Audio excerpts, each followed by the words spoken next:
Chhava cinema social मीडियावर viral करणाऱ्या विरोधात गुन्हा दाखल. मॅडॉक फिल्मकडून नेमलेल्या कंपनीच्या तक्रारीवरून गुन्हा दाखल. सोशल मीडियावर छावा चित्रपटाच्या 1808 लिंक तयार केल्याचं समोर. सह्याद्री अतिथीगृहावर बिल गेट्स आणि मुख्यमंत्री फडणवीसांची भेट. महाराष्ट्रामधील गुंतवणूक वाढवण्यासंदर्भात चर्चा झाल्याची माहिती. राहुल गांधींच्या स्वातंत्र्यवीर सावरकरांवरील वादग्रस्त वक्तव्याप्रकरणी पुढील सुनावणी 7 एप्रिलला. बदनामी खटल्यामध्ये उलट तपासणीसाठी पूर्ण संधी मिळावी. राहुल गांधींतर्फे त्यांच्या वकिलांकडून कोर्टाला विनंती. विधानसभा निवडणुकीच्या वेळेला फहीमनं मालेगावला भेट दिली होती. फहीमचा मालेगावमध्ये काही दहशतवादी संघटनेशी संपर्क असल्याचं कळतंय. फहीमच्या मालेगाव आणि बांगलादेश कनेक्शनची चौकशी करा. किरीट सोमय्यांचं नागपूर पोलीस आयुक्तांना पत्र. शिल्पकार राम सुतार यांना महाराष्ट्र भूषण पुरस्कार घोषित. मुख्यमंत्री देवेंद्र फडणवीसांची विधानसभेत घोषणा. स्टॅच्यू ऑफ युनिटी घडवणाऱ्या सुतारांना महाराष्ट्र भूषण पुरस्कार. वादग्रस्त आयएस अधिकारी पूजा खेडकरला विभागीय आयुक्तांची नोटीस. खेडकर कुटुंबाच्या नावावर तब्बल 12 कोटी रुपयांची मालमत्ता. 12 कोटींची मालमत्ता असल्यानं नॉन क्रिमिलियर रद्द का करू नये, विभागीय आयुक्तांचा सवाल. पूजा खेडकरच्या वडिलांना आपली बाजू मांडण्यासाठी 2 आठवड्यांचा वेळ.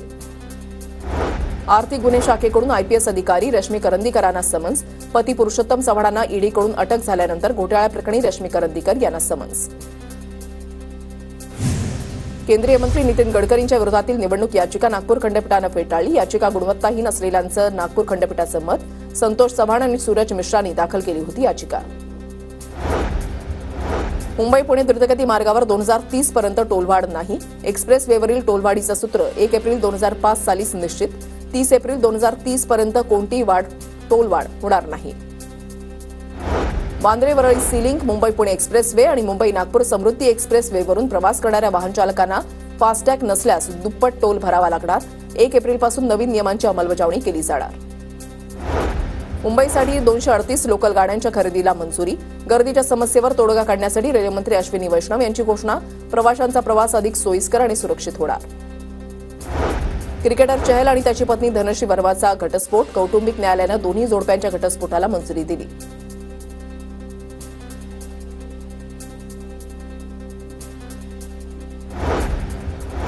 नियमबाह्य भाडं आकारणाऱ्या रिक्षा टॅक्सी चालकांच्या तक्रारीसाठी व्हॉट्सअप नंबर लवकरच येणार. परिवहन मंत्री प्रताप सरनाईक यांची माहिती. या संदर्भात परिवहन विभागानं तातडीनं ठोस उपाययोजना करण्याची सरनाईकांची मागणी. विधानसभा अध्यक्ष राहुल नार्वेकर यांचा मोठा निर्णय. आरक्षित खाटांसाठी विधिमंडळामध्ये एक विशेष कक्ष निर्माण करणार. स्थानिक आमदारांना तक्रार करण्यासाठी कक्ष निर्मितीचे आदेश. कोस्टलच्या दुसऱ्या टप्प्यासाठी लवकरच 60 भूखंडांचं संपादन. विकास आराखडा 2034 मध्ये महापालिकेला करावे लागणार फेरबदल.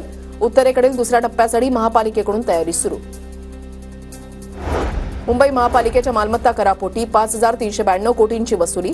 87% कर वसुली करण्यात पालिका प्रशासनाला यश.